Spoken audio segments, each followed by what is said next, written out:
Bapak dan Ibu yang Tuhan Yesus kasihi, di saat ini kita akan menerima firman Tuhan yang saya ambil dalam Matius pasal 25 ayat 14 sampai dengan ayat yang ke-26.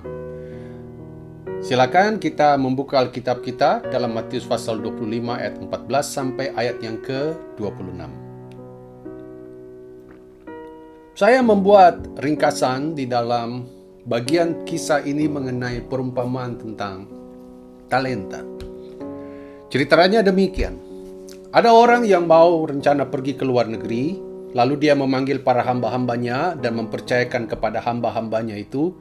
Ada seorang diberikannya 5 talenta, dan seorang lagi diberikan 2 talenta, dan yang seorang lagi diberikan 1 talenta.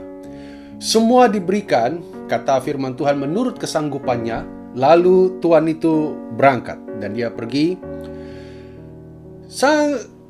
Seorang yang mendapatkan 5 talenta, ia menjalankan uang itu dan dia dapat keuntungan 5 talenta. Demikian juga yang 2 talenta mendapatkan juga keuntungan 2 talenta pula, dia lipat gandakan. Tapi yang 1 talenta ini dia pergi lalu dia menggali lubang di dalam tanah dan menyembunyikan uang tuannya itu. Seberapa waktu kemudian pulanglah tuan dari hamba-hamba itu dan kemudian dia panggil hamba-hambanya yang sudah dipercayakan dengan dana yang sudah diberikan, harta yang sudah diberikan kepada mereka. Dan hamba yang 5 talenta berkata, "Tuan, 5 talenta yang Tuhan percayakan kepadaku, lihat nih, aku telah beroleh laba 5 talenta. Demikian juga hamba dengan 2 talenta berlaku demikian." Apa reaksi daripada tuan itu? Dia berkata, "Baik sekali perbuatan kalian, hai hambaku yang baik dan setia. Engkau telah memikul tanggung jawab dalam perkara yang kecil. Aku akan memberikan kepada kamu perkara yang besar. Masuklah dalam kebahagiaan tuanmu." Tuan itu sangat senang sekali. Dan terakhir muncullah hamba yang 1 talenta. Dia juga memberikan laporan pertanggungjawaban dari apa yang sudah dipercayakan oleh tuannya. Namun dengan memberikan suatu prolog atau pendahuluan, dia berkata begini, "Tuan, aku tahu bahwa Tuan adalah manusia yang kejam dan menuai di tempat Tuan tidak menabur, dan yang memungut di tempat di mana Tuan tidak menanam. Karena itu aku takut dan pergi menyembunyikan talenta itu dalam tanah. Ini saya kembalikan lagi 1 talenta yang Tuan sudah berikan kepada saya kembalikan kepada Tuan. Hormat yang mulia." Kira-kira seperti itu, Bapak Ibu. Kalau melihat cerita ini, saya ingin berkata, saya ketika baca kisah ini, bahkan juga dalam perundungan saya mengenai khusus hamba yang 1 talenta ini, saya mau berkata dia hamba yang jujur. Kenapa dia yang hamba jujur?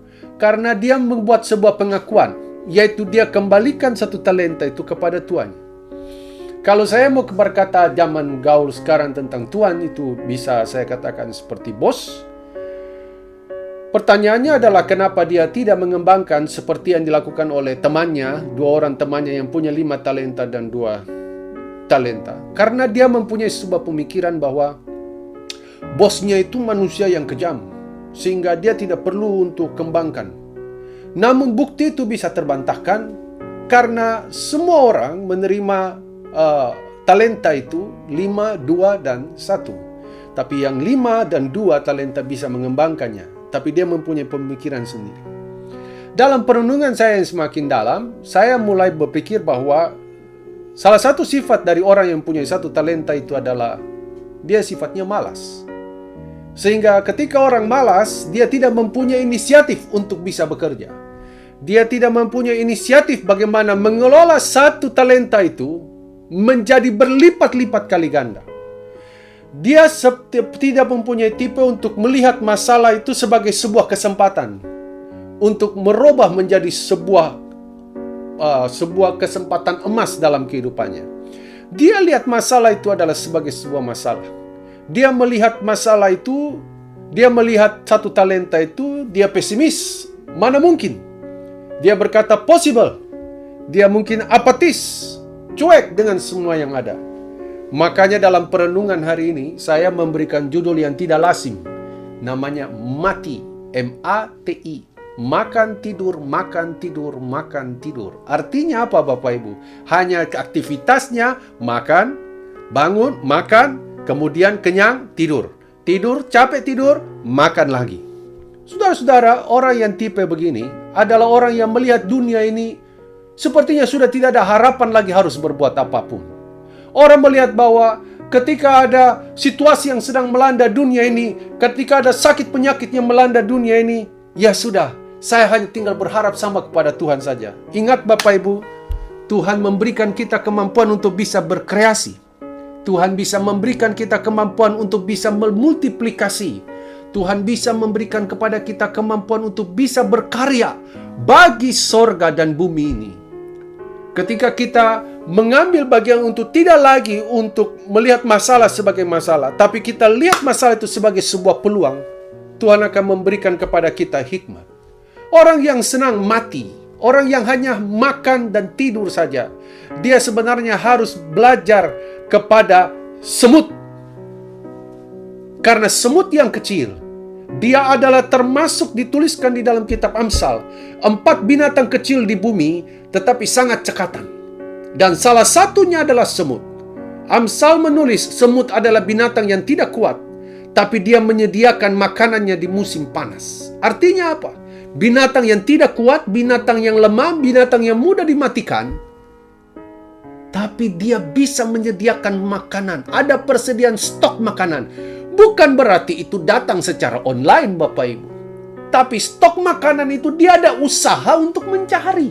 Sekalipun dia tahu ketika dia akan berusaha untuk mencari makanan, ada resiko nyawa menjadi tanggungannya. Tapi lihat apa yang terjadi. Semut tidak kenal menyerah. Masakan kita hidup yang lebih mulia dan luar biasa ini kita kalah dari semut? Bahkan seorang yang suka mati, makan dan tidur, makan dan tidur. Dia punya mimpi seperti Amsal pasal 26 ayat 13. Ada singa di jalan, ada singa di lorong. Saya ingin berkata, mungkin dia lagi mimpi kali. Dia sedang mimpi karena ada singa dan dia berekspresi. Orang yang seperti itu, kata Amsal berkata, dia seperti pintu pada engsel. Demikian si pemalas di tempat tidurnya. Artinya apa? Bolak-balik, bolak-balik. Hanya makan, nanti makan sekenyang, tidur lagi, bolak-balik. Dapat mimpi. Dapat mimpi dan berkata ada singa di jalan, ada singa di lorong. Jadi takut untuk keluar. Mungkin dia karena tidak mau capek untuk bekerja, dia tidur yang banyak agar supaya dapat mimpi. Supaya bisa dapat angka-angka atau nomor untuk togel. Tidak demikian dengan orang-orang di dalam Yesus. Saya ingin mau menyampaikan bahwa minimal ada satu potensi yang Tuhan berikan dalam hidup kita. Kembangkan potensi itu. Dan selanjutnya engkau akan melihat bagaimana Tuhan berkarya dalam hidupmu. Tuhan Yesus memberkati. Jangan lupa minum kopi. Haleluya.